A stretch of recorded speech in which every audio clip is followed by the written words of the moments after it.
Good evening friends. तो आज हम लोग जो है फिर से उसी चैप्टर में लगेंगे। मूल अधिकार हम लोग पढ़ रहे थे पॉलिटी एंड कॉन्स्टिट्यूशन में। तो जैसा मैंने आपसे बताया था कि मूल अधिकार चैप्टर बहुत बड़ा है, इसको खुद से बुक से पढ़ना ही होगा, लेकिन मेन बातों की चर्चा यहाँ पर हो ही जाएगी जो है। इसी के साथ मैं कुछ और कहना चाह रहा था। कई लोग हमारे मित्रों ने कहा कि जो एयरफोर्स से थे तो उन्होंने कहा कि सर आपने जर्नी बताइए, लाइफ जर्नी बताइए, स्ट्रगल की जर्नी। और कुछ लोगों ने कहा कि जो है ड्यूटी के साथ पढ़ाई कैसे करें। और एक हमारे किसी यूट्यूब पर हमारे किसी मित्र ने कहा कि आप वीकली एक मोटिवेशनल वीडियो भी बनाएं। तो आज मैं इसमें सब शामिल कर दे रहा हूँ थोड़ी ही देर में। मोटिवेशनल, अपनी जर्नी भी और साथ साथ पढ़ाई भी, तीनों काम हम लोग कर लेते हैं। तो सबसे पहले मैं ये बताऊं कि पढ़ाई का कोई एक्सक्यूज नहीं होता है। आप जो कॉपी में लिखेंगे वही देखा जाएगा। आपकी लाइफ में प्रॉब्लम क्या रही, आपकी हेल्थ प्रॉब्लम क्या रही, फैमिली प्रॉब्लम क्या रही, या आपकी जो है सोशल प्रॉब्लम क्या रही, ये चीजें कोई मायने नहीं रखती हैं।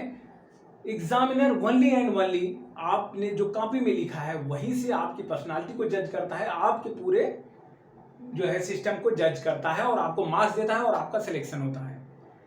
आपकी परिस्थितियां किन परिस्थितियों में पढ़ा, इस चीज का कोई मायने नहीं होता है। मैं थोड़ा सा अपने बारे में बताना चाहूंगा। वैसे अपने बारे में बताना थोड़ा सा अच्छा नहीं समझा जाता, लेकिन मैं बताता हूँ। सबसे पहले जब मैं एयरफोर्स में भर्ती हुआ बहुत कम एज में, तो उसके बाद 7 साल तक वहाँ फॉर्म भरने की परमिशन नहीं थी। जैसा एयरफोर्स वाले सब जानते हैं, कोई भी फॉर्म आप नहीं भर सकते। तो मैं एक्स ग्रुप टेक्नीशियन था एयरक्राफ्ट AN-32 में। तो क्या हुआ कि जो है वहाँ पर 7 साल तक जब परमिशन नहीं थी और मैं टेक्नीशियन था, मेरे मन में था कि मैं एक ऑफिसर बनूँ, कोई भी ऑफिसर बनूँ, बस एक ऑफिसर बनूँ। तो मैंने क्या किया, जब 7 साल तक का वेट किया और थोड़ा बहुत अपना द हिंदू न्यूज़पेपर वगैरह अपना पढ़ते रहते थे। और नॉट ओनली, ड्यूटी के दौरान एयरक्राफ्ट की बेली के नीचे, एयरक्राफ्ट के जो बेली कहते हैं, जो उसका फ्यूजलेज होता है, जो उसका एयरक्राफ्ट के नीचे बैठ करके धूप में जब थोड़ी सी छाया मिल जाए तो मैं वहाँ स्टार्ट कर देता था पढ़ना। अपना एक स्पेशल सूट वहाँ पहनने को मिलता है, उसी में रखे रहते थे पेपर या कुछ मीनिंग नोट करके रखता था। तो वहाँ मैंने पढ़ना स्टार्ट किया। और जो है रात में इन केस नाइट ड्यूटी कहीं लग गई तो पोल के नीचे, यहाँ तक कि पुलिया पर बैठ करके, पुलिया जो पुलिया होती है उस पर पोल की लाइट में या टार जला के रात में 12-1 बजे मैं मैथ और जो है रीजनिंग के क्वेश्चन सॉल्व करता था। और वहाँ से मैं बैंक PO बना कई बैंकों में, जहाँ पर 300 से कम वैकेंसी थी, कंटिन्यूसली रिजल्ट आए मेरे। फिर मैं AO बना इंश्योरेंस में। वहाँ से फिर मैंने अपनी लाइन चेंज की और इंश्योरेंस में काम करते हुए, बैंक में काम करते हुए मैंने फिर जो अपनी लाइन चेंज की। मैंने सोचा कि अब जो है यहाँ पर UPPSC या UPSC के थ्रू ऑफिसर बनना है। तो मेरे पास एक चांस था UPSC का, IAS का। फर्स्ट अटेम्प्ट में ही मेरा प्रीलिम्स क्लियर हुआ, मेंस नहीं क्लियर हो पाया। फिर मैं PCS की तरफ लगा और लगातार प्रीलिम्स, मेंस और इंटरव्यू भी दिए। इस बीच में क्या हुआ, पूरा दिन ड्यूटी चलती थी, पूरा दिन ड्यूटी चलती थी। पुलिये के नीचे बैठ के, पुलिये पर बैठ के पढ़ा। जब मैं एयरफोर्स में था, बैंक PO बना, वहाँ से फिर पूरा दिन काम करने के बाद रात में पेट दर्द हो रहा है, पीठ दर्द हो रही, नो मैटर, कोई परवाह नहीं है। यहाँ तक एक मैं बड़ी इंटरेस्टिंग स्टोरी बताऊँ कि एक बार मेरा एक मित्र आगरा में था। तो मैं जब ड्यूटी करके एयरफोर्स से आता था रात में 8 बजे, खाना खा के उसके रूम में जो है वो कहता था मेरे साथ आके पढ़ाई करो। तो मैं वहाँ पहुँचता था 8 बजे खाना खा के, और ठंडी के दिनों में, दिसंबर जनवरी के दिनों में।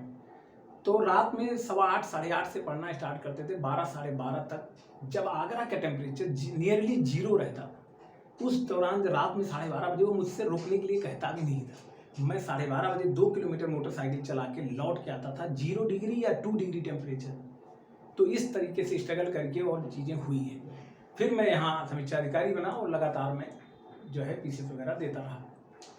तो ये तो हो गई अपनी स्टोरी। तो आप लोग अपना जो है काम करते रहिए और कोई भी एक्सक्यूज मत लीजिए, और अपने हेल्थ का ख्याल रखिए और पढ़ाई को जारी रखिए। जितना मैक्सिमम कैपेसिटी, जितना मैक्सिमम आउटपुट आप दे सकते हैं अपने आप से लीजिए। और देखिए अभी एग्ज़ाम 12 जून को है, प्रपोज्ड है, तो आप लोगों को बहुत तेज करना है। आपको मैंने बार बार जो है रिपीट कर रहा हूँ कि जो भी सॉल्व पेपर्स हैं उनको आप जो है तेज़ी से करिए। यही एक रास्ता होता है कि जल्दी तैयारी करने का। सबसे पहले आपको पॉलिटी एंड ज्योग्राफी, उसके साथ साथ करंट अफेयर्स को बहुत तेज़ी से करना है। इसमें कोई चूक मत कीजिए और लगे रहिए। तो अब हम लोग जो है थोड़ा आ जाते हैं अपने टॉपिक पर। हम लोग मूल अधिकार की चर्चा उस दिन कर रहे थे, बहुत सारे क्वेश्चन पे हमने चर्चा किया। मूल अधिकार सब लोग जानते हैं 6 हैं। 6 के अंदर जो है हम डिस्कशन करेंगे, जो है मूल अधिकारों की संख्या 6 है, लेकिन आर्टिकल 12 से 35 तक है। तो 12 और 13 का ही इतना लंबा डिस्कशन हो गया कि मेरा एक मित्र कह रहा था कि सर नींद आने लगी है, आप इतना हो गया ज़्यादा। तो बहुत डीप में नहीं जाना है, डीप में पहले कुछ सीख लीजिए, फिर अंदर अपना बुक से वगैरह पढ़िएगा। तो ऐसी भी कंप्लेन मिली मुझे कि बहुत डीप में जाते हैं तो फिर वहाँ पे नींद आने लगती है। तो हम लोग 12-13 देख चुके थे। तो 6 मूल अधिकार कौन से, उन पे चर्चा हो जाए। सबसे पहले था कौन सा था? समता का अधिकार। फिर था समता का अधिकार 14 से 18 आर्टिकल में था, 14 से 18। फिर स्वतंत्रता का अधिकार 19 से 22 तक था। फिर शोषण के विरुद्ध अधिकार था कहाँ, 23 और 24 में। फिर धार्मिक स्वतंत्रता 25 से 28 में। फिर शिक्षा एवं संस्कृति संबंधी अधिकार 29-30 में आ गया। और न्यायिक पुनरावलोकन का जो है अधिकार था वो आर्टिकल 32 में आ गया। यानी 6 आपके मूल अधिकार जो है। संवैधानिक उपचारों का अधिकार जिसे कहते हैं आर्टिकल 32, तो वहां पे 6 हमने देखा। अब 6 में हम चर्चा करते हैं। सबसे पहले जो है स्वतंत्रता, समता का अधिकार। समता का अधिकार, एक बार ये भी क्वेश्चन आया, समता का अधिकार कितने आर्टिकल्स में? 14 से 18 आप गिनेंगे, 5 आर्टिकल्स में है, तो 5 में आता है। अब आर्टिकल 14 और 15, 16, 17, 18 में क्या आता है उनको देख लेते हैं जल्दी जल्दी। तो आर्टिकल 14 में आता है विधि के समक्ष समानता एवं विधियों का समान संरक्षण। यानी भारत में जो भी है उसको विधि के समक्ष, कानून के समक्ष समान समझा जाएगा, या जो विधियां हैं, जो हमारे कानून है, उनके जो है उनका समान संरक्षण हर व्यक्ति को होगा। अब यहाँ खास बात यह है कि ये भारत में रहने वाले प्रत्येक व्यक्ति पे लागू होता है, यानी नागरिक हो या अनागरिक हो, बाहर से आए हो, सबको जो है समानता यहाँ पर है आर्टिकल 14 के तहत। इसके बारे में थोड़ा और चर्चा करेंगे, किस किस आर्टिकल, जो कौन कौन से आर्टिकल केवल भारत के नागरिकों के हैं, कौन सब के लिए होते हैं, तो उसके बारे में चर्चा कर देंगे बाद में। अब आर्टिकल 15 में आ जाइए, रख लीजिएगा अच्छे से। धर्म, मूल वंश, जात, लिंग, जन्म स्थान के आधार पर भेदभाव से रोक, आर्टिकल 15 में है। 15 में कहता है कि राज्य जो है, राज्य धर्म, मूल वंश, जात, लिंग, जन्म स्थान के आधार पर किसी के साथ भेदभाव नहीं करेगा। अब इसी में वो बातें भी आ जाती हैं, जैसे जो है सार्वजनिक स्थान, होटल है, रेस्टोरेंट है, मनोरंजन का कोई भी स्थान है, सार्वजनिक कुआं, तालाब, स्नानागार, कहीं कोई भी चीज है, तो इसी में आता है आर्टिकल 15 में, कहीं कोई रोक नहीं है, कहीं कोई रोक नहीं है, प्रत्येक व्यक्ति जा सकता है, सबको अधिकार है। तो यहाँ पर कई बार घुमा के पूछेगा कि होटलों, जो है मनोरंजन के स्थानों, सिनेमा घरों, स्नानागार, तालाब, कुआं, तालाब पर जो है जाने का अधिकार किस आर्टिकल में है, तो आप कहेंगे आर्टिकल 15 में है। और इसी में बड़ी चालाकी के साथ कभी कोई क्वेश्चन आता है, कमजोर वर्गों के लिए, समाज के कमजोर वर्गों के लिए, weaker section of the society के लिए प्रोटेक्शन कहाँ है, किस अनुच्छेद में है, तो यही समझ लीजिए, जन्म स्थान, जात, लिंग, विधवा, वीकर सेक्शन की बात आए तो वो भी 15 में ही है, 15 में ही है। अब एक बात जान लीजिए, 15(1) उसमें क्या है, 15(2) में क्या है, ये दोनों चीजें आप जो है अच्छे से पढ़ लीजिएगा। तो 15(1) में सीधे सीधे कह देता है मूल वंश, जात, धन, जन्म स्थान, जात, लिंग के आधार भेदभाव। और 15(2) में आ जाता है जैसे सार्वजनिक स्थलों, जगहों, होटलों, मनोरंजन के साधनों, कहीं सिनेमा घरों, कहीं भी आप जाइए तो वहां पर जो है रोक नहीं है, कोई भेदभाव नहीं करेगा। ये मतलब राज्य के लिए भी है और व्यक्ति के लिए भी है। व्यक्ति भी नहीं रोक सकता किसी को कहीं आने, मतलब कहीं भी कोई सार्वजनिक चीज उपयोग करने से, दोनों के लिए। अच्छा, इसमें एक खास बात है, थोड़ा डीप में जा रहे हैं। 15(3) में ही कहा गया, 15(3) में, अच्छा भेदभाव नहीं करेगा लेकिन कुछ चीजों को प्रोटेक्शन तो देगा। 15(3) में कहा, आर्टिकल 15(3) में कहता है कि स्त्रियों, बालकों के लिए कुछ विशेष व्यवस्था करेगा। कुछ विशेष व्यवस्था की बात आती है, क्योंकि नॉर्मली इन्हें कमजोर माना जाता है, कहीं ऐसा ना हो कोई इनके साथ भेदभाव हो रहा हो, तो उसके जो है उनके बचाव के लिए मतलब की व्यवस्था है कि इनके लिए कुछ विशेष प्रबंध करेगा राज्य। और इसी तरह 15(4) में है, जब आप 15(4) में है तो SC ST यानी आर्टिकल के इसके सब सेक्शंस की बात कर रहा हूं मैं, सब सेक्शन यानी उप अनुच्छेद। 15(4) में कहता है कि अनुसूचित जातियों, जनजातियों, इनके लिए या आर्थिक सामाजिक रूप से कमजोर वर्गों के लिए राज्य व्यवस्था भी करेगा।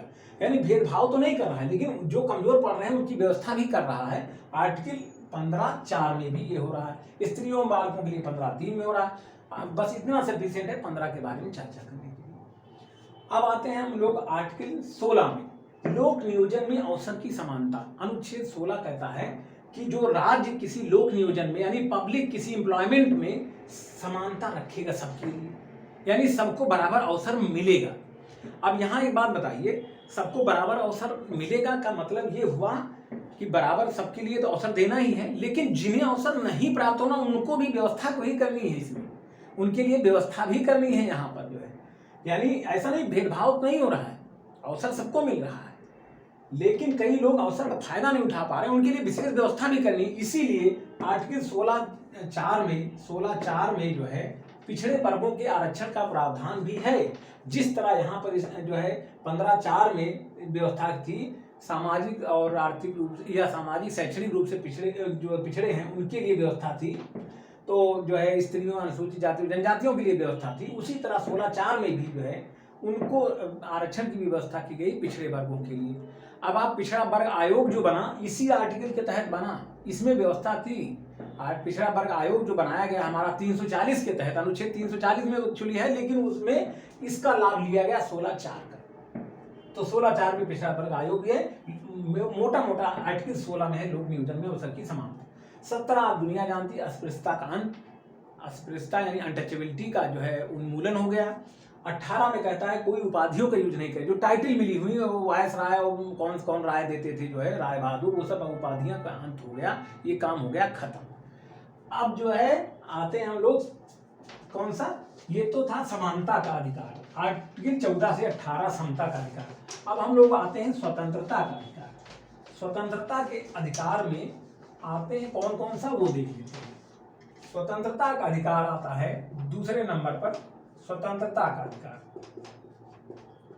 अब स्वतंत्रता का अधिकार, अब आप कहेंगे स्वतंत्र तो हम बहुत पहले हो गए हैं।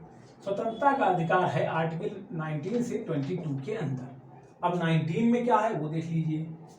19 में है जो हम कहते हैं वाक एवं अभिव्यक्ति की स्वतंत्रता। वाक एवं यानी जो हमारे बोलने पर जो आजादी है, वाक स्वतंत्रता, सिंपल लिख दीजिए वाक स्वतंत्रता। पहले हम आर्टिकल 19 की चर्चा कर लें, स्वतंत्रता के अधिकार 19 से 22 तक है, चलो पूरा एक बार पहले देख लेते हैं।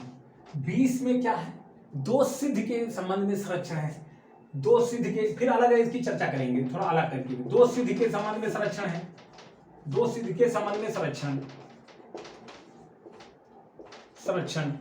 और फिर आता है जीवन का अधिकार, यानी जो है राइट टू लाइफ जिसको बोलते हैं। 21 में जीवन का अधिकार। प्राण एवं दैहिक स्वतंत्रता, शुद्ध शब्दों में इसे कहेंगे प्राण एवं दैहिक स्वतंत्रता, जीवन का अधिकार लिख लेते हैं का अधिकार। और जो है 22 में गिरफ्तारी एवं कुछ चीजें हैं, गिरफ्तारी वगैरह के बारे में संरक्षण है, कुछ विशेष मामलों में गिरफ्तारी आदि से संरक्षण। तो ये आर्टिकल जो है 19 में जो है स्वतंत्रता, बोलने की, अभिव्यक्ति की स्वतंत्रता जिसे कहेंगे, और 22 में दोष सिद्ध के संबंध में संरक्षण, और 21 में जीवन का अधिकार, 22 में गिरफ्तारी आदि से संरक्षण की बात आती है। अब हम लोग चलते हैं आर्टिकल 19 की तरफ।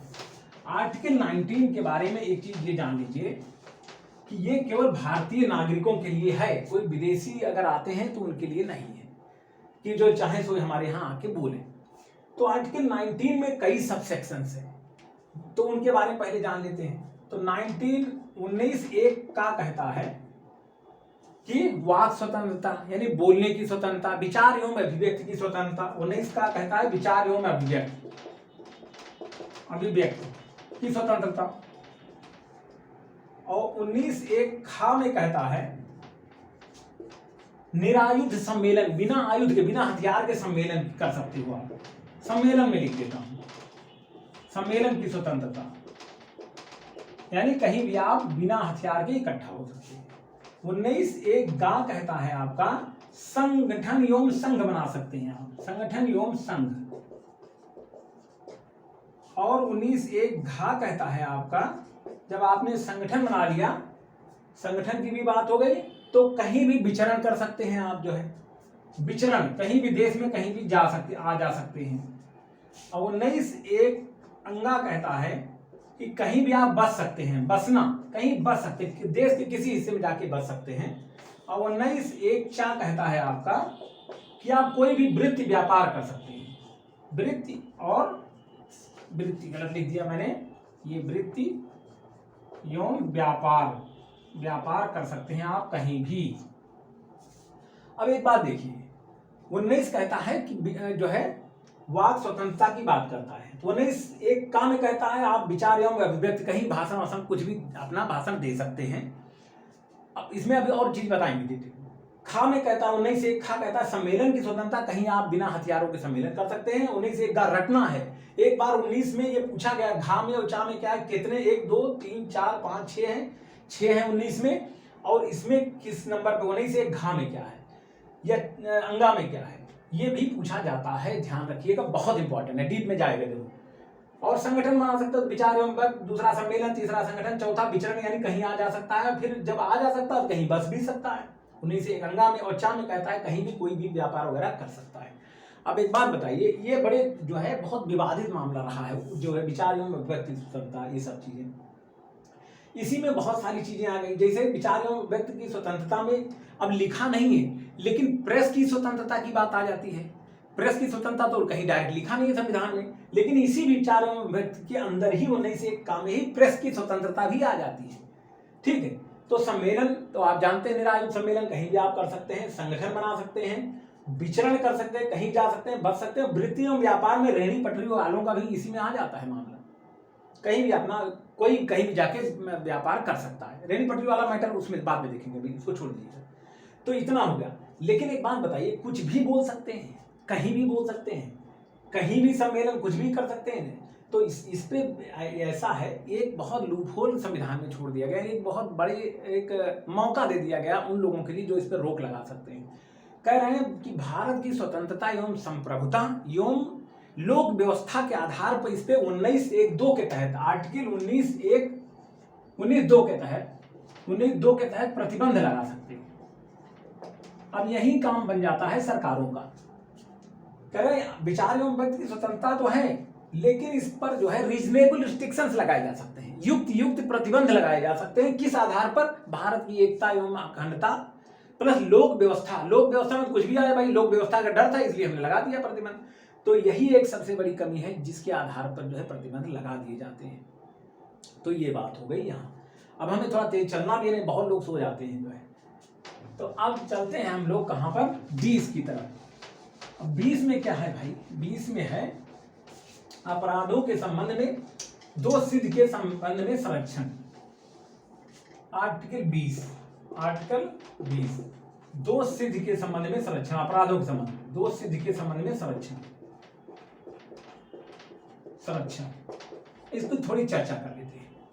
दोष सिद्ध के संबंध में ये संरक्षण है कि कोई भी, इसमें 3 बातें आती हैं। इसमें ये बात आती है कि पहली बात, किसी को पोस्ट फैक्टो यानी भूतलक्षी प्रभाव से कोई कानून बनता है तो वो उस पर लागू नहीं होगा जो अपराधी पहले अपराध हुआ है।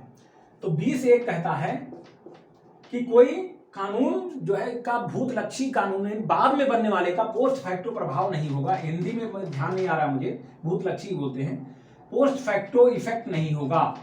यानी कोई भी अपराध आज हुआ है और कानून बाद में बन रहा है, मान लीजिए जो है 1 साल पहले अपराध हुआ, उस समय वो कानून नहीं था, उसको सजा का उतनी सख्त सजा का प्रावधान नहीं था, बाद में 1 साल बाद कानून बना के वो इस पर लागू कर दिया, ऐसा नहीं होगा। 22(1) कहता है पोस्ट फैक्टो प्रभाव किसी कानून का नहीं। 20(1) कहता है कि नहीं होगा। 20(2) कहता है, आर्टिकल 20(2) कहता है कि किसी आदमी को एक ही अपराध के लिए 2 बार सजा नहीं दी, यानी दोहरी सजा नहीं दी जा सकती। क्या नहीं होगा? दोहरी सजा नहीं दी जा सकती। और 20(3) कहता है दोहरी सजा सेल्फ इंक्रिमिनेशन नहीं हो सकता है, यानी किसी को अपने ही विरुद्ध गवाही के लिए मजबूर नहीं किया सकता कि वो अपराध स्वीकार कर ले, यानी गवाह की बात आती है इसमें। सेल्फ इंक्रिमिनेशन यानी अपने ही विरुद्ध किसी को गवाह बनने के लिए मजबूर नहीं किया जा सकता। तो ये हो गया आर्टिकल 20। अब तेजी से खींचने के लिए हम आगे बढ़ रहे हैं। तो कहाँ बढ़ रहे हैं हम लोग? आर्टिकल 21 की तरफ। ये बहुत व्यापक है, इसका सुप्रीम कोर्ट ने विभिन्न मामलों में अलग अलग व्याख्या की है हर चीज की। इसमें तो सिर्फ यही लिखा था प्राण एवं दैहिक स्वतंत्रता, प्राण एवं दैहिक स्वतंत्रता, दैहिक यानी शरीर, देह, दैहिक स्वतंत्रता। कह रहा भैया कि जो है किसी भी आदमी को, किसी भी व्यक्ति को विधि की प्रक्रिया के अलावा यानी due procedure of law follow किया बिना, without following the due procedure of law nobody can take anybody's life, यानी जो है nobody can be deprived of his life, यानी उसको किसी उसके जीने के अधिकार से को छीना नहीं जा सकता without due procedure of law, कानून की विधि प्रक्रिया को अपनाए बिना। यानी कोर्ट अगर किसी को ऐसा साबित दोष सिद्ध कर दे और उसको सजा दे तो बात अलग है, नहीं तो किसी को प्राण से और दैहिक स्वतंत्रता से कोई भी छीन नहीं सकता है। यानी सबको जीने का अधिकार है। इसी में केवल जीने का ही अधिकार नहीं, सम्मान से जीने का अधिकार है। और इसी में जो है बहुत सा मेनका गांधी मामला था और भी तमाम मामले थे, उसमें कहा कि विदेश जाने का भी अधिकार इसी में शामिल है कि भाई दैहिक स्वतंत्रता तो वही अपनी देह लेकर कहीं भी चले जाए, तो इसी में विदेश जाने का भी अधिकार है। और मुफ्त भोजन पाने का भी अधिकार इसी में है। जो सरकार 5 किलो राशन बांट रही है या बांटती है, कोई भी सरकार हो राशन देती है गरीबों को, तो उसमें हंसने का मामला नहीं है। ये उनका मूलभूत अधिकार है, जीने का अधिकार में ही शामिल है कि जो है उनको भोजन दिया जाए। तो भोजन पाने का भी अधिकार है, सम्मान पूर्वक जीने का भी अधिकार है, साफ पानी पीने का भी अधिकार इसी में है। तो ये बहुत व्यापक है प्राण एवं दैहिक स्वतंत्रता। और इसीलिए देखा होगा आपने जो लिखा बताया जाता है बार बार कि किसी भी आदमी को मजिस्ट्रेट के सामने गिरफ्तारी से पेश करना होता है, उसको सशरीर पेश करना होता है। यानी ऐसा नहीं कि उसको आप कहीं भी उसकी स्वतंत्रता, शारीरिक स्वतंत्रता को छीन लें, यानी उसको पता लगाया जाए, यानी गायब कर दिया जाए। तो ये सब मामला इसमें आता है। और इसी में आपने 21 का में क्या है, वही 6 से 14 वर्ष वाले बच्चों का जो शिक्षा संबंधी अधिकार है, जो 86वां संविधान संशोधन 2002 हुआ था, उसके तहत जो है ये 21 का में जो बाद में जोड़ा गया था। तो 21 तक की चर्चा हम यहाँ पर हम लोग करेंगे। 23-24 आप जानते हैं जबरदस्ती किसी को जो है बंधुआ मजदूर नहीं बनाया जा सकता। 23 की बात कर ही लेते हैं, 23 नजदीक है। ये शोषण के विरुद्ध अधिकार आ गया। अब यहाँ शोषण के विरुद्ध, अब स्वतंत्रता वाला काम खत्म हो गया। शोषण के विरुद्ध अधिकार, यानी तीसरा मैटर अब चल रहा है, शोषण के विरुद्ध अधिकार। थोड़ा सही से लिख दिया जा रहा है तो सब कंफ्यूज हो जाएगा इसी सब। शोषण के विरुद्ध अधिकार जो है ये आता है आर्टिकल 23 और 24। 23 में कहता है बलात् किसी को काम नहीं कराया जा सकता, जबरदस्ती काम नहीं कराया जा सकता, किसी का शोषण नहीं किया जा सकता। 24 में वही कारखानों वगैरह में बच्चों को नहीं लगाया जा सकता, यानी खतरनाक कार्यों में। ये 23-24 की बात होगी। अब हम लोग सीधे बात करते हैं कौन कौन से अधिकार हैं जो नागरिकों को हैं और कौन कौन से हैं जो सबको हैं। तो इसको आप रख लीजिए, ये पूछा जाएगा एग्जाम में। याद कर लीजिए 15, 16, 19 और 29 और 30 ये हैं जो केवल नागरिकों के हैं, भारत के नागरिकों को है, यानी सिटीजन ऑफ इंडिया को है। बाकी जो होते हैं वो सबको हैं। इसके अलावा जो आप जो है 14 से लेकर के और 32 तक जाएंगे सबको हैं। ये केवल नागरिकों को है, नागरिकों को, केवल नागरिकों को, केवल ये याद कर लीजिए। 15, 16, 19, 29, 30 तीन बार बोलिए अपने आप। 15, 16, 19, 29, 30 ये केवल नागरिकों ने, बाकी सबको डाल। अब यहाँ एक क्वेश्चन और बहुत इंपॉर्टेंट है कि क्या जो है आपातकाल के दौरान, अब कहिएगा कि आपातकाल बीच में कहां से पूछ पड़ा, ये इससे जुड़ा हुआ मैटर इसलिए बात कर रहा हूं। आप जानते हैं आर्टिकल 352 के तहत राष्ट्रपति आपातकाल की घोषणा करता है, ये तो पता है। आर्टिकल 352 के तहत आपातकाल की घोषणा करता है। किस आधार पर करता है वो भी देख लीजिए। एक होता है युद्ध और दूसरा होता है बाह्य आक्रमण और तीसरा होता है सशस्त्र विद्रोह। इन आधारों पर जो है राष्ट्रपति लगाता है आपातकाल। ठीक है, तो क्या आपातकाल के दौरान मूल अधिकार खत्म हो जाएंगे? मूल अधिकारों का क्या होगा आपातकाल के दौरान? तो उसका जवाब यह है कि मूल अधिकार जो है 20 और 21 कभी खत्म नहीं होते। आर्टिकल 20 यानी अपराधों के समय में दोष सिद्धि और जीवन का अधिकार, आर्टिकल 21, ये दोनों आपातकाल के दौरान भी खत्म नहीं होते। बाकी को राष्ट्रपति आर्टिकल 368 के तहत, 359 के तहत, 359 के तहत उसको अधिकार है कि जो चाहे वो खत्म कर दे, लेकिन 20 और 21 किसी भी कीमत पर नहीं खत्म होंगे। ये याद रख लीजिएगा एग्जाम के लिए। अच्छा, अब एक बात और आती है कि आर्टिकल 19 का क्या होगा। आर्टिकल 19 आपातकाल की घोषणा होते ही जो है लिख देते हैं यहाँ पे, तब बनेगी बात। आर्टिकल 19 बड़ा कमजोर है भाई। कमजोर किस लिए है कि आपातकाल की घोषणा होते ही जो है आर्टिकल 19 यानी बोलने चालने वाक और अभिव्यक्ति की स्वतंत्रता का अधिकार 19 वाला आर्टिकल 19 अपने आप खत्म हो जाता है जैसे ही आपातकाल की घोषणा होती है तुरंत। बस एक खास बात याद रखना है, वो आपातकाल की घोषणा केवल 2 आधारों पर रहे तब, यानी युद्ध और बाह्य आक्रमण के आधार पर अगर आपातकाल की घोषणा राष्ट्रपति महोदय ने की है तो आर्टिकल 19 तुरंत खत्म हो जाएगा, ठीक है। और नहीं अगर सशस्त्र विद्रोह के आधार पर किया है आपातकाल की घोषणा तो आर्टिकल 19 खत्म नहीं होगा। यानी केवल युद्ध और बाह्य आक्रमण के आधार पर अगर आपातकाल की घोषणा होती है तो आर्टिकल 19 उसी समय अपने आप सस्पेंड हो जाएगा। उसके लिए अलग से कोई अधिसूचना नोटिफिकेशन जारी करने की जरूरत नहीं है, लेकिन वो 2 आधारों पे होना चाहिए। तीसरे आधार, इस आधार पे जब होता है आपातकाल घोषणा तो आर्टिकल 19 भी खत्म ऑटोमेटिकली नहीं होता। या तो राष्ट्रपति उसको 359 के तहत, आर्टिकल 359 के तहत करे तो अलग बात है, अपने आप नहीं होता। लेकिन अगर युद्ध बाह्य आक्रमण के आधार पर आपातकाल घोषणा की है तो आर्टिकल 19 के बारे में कुछ करने की जरूरत नहीं, ऑटोमेटिक खत्म मान लिया जाता है। तो ये हो गया आपका जो है मैटर यहां तक। आर्टिकल 2021 कभी खत्म नहीं होता, चाहे आपातकाल जो है जितना लगा हो, कुछ भी हो, कभी वो नहीं खत्म होता है। ये कब आया ये भी थोड़ा सा देख लेते हैं मैटर। ये मैटर तब आया 44वां संविधान संशोधन विधेयक जो संशोधन हुआ, 44वां संविधान संशोधन के तहत ये व्यवस्था की गई कि आर्टिकल 20 और 21 के तहत जो मूल अधिकार मिले हैं वो आपातकाल के दौरान भी खत्म नहीं होंगे, कभी भी खत्म नहीं होंगे। ये 44वां संविधान संशोधन के तहत किया गया है। तो आई थिंक बहुत लंबी डिस्कशन हो गई मूल अधिकार के बारे में। आप लोग बुक से भी पढ़िएगा, क्वेश्चंस भी करिएगा। तो मूल अधिकारों के बारे में जितना भी जानेंगे कम है। बहुत सारे वाद हैं, बहुत सारे मुकदमे चले जिसमें तरह तरह के फैसले दिए सुप्रीम कोर्ट ने व्याख्या की जो है। तो मेरी समझ से जो है मूल अधिकार में काफ़ी है, मौका मिलेगा तो और भी चीज़ों को बताया जाएगा। तो आप लोग जो है अपना तैयारी जारी रखिए। एंड मेरी तरफ से आज के लिए इतना ही। बहुत बहुत धन्यवाद। और हमारे चैनल को सब्सक्राइब नहीं किया है तो आप लोग सब्सक्राइब कीजिए, शेयर कीजिए, लाइक कीजिए, औरों को भी फायदा पहुंचाइए। Thank you very much.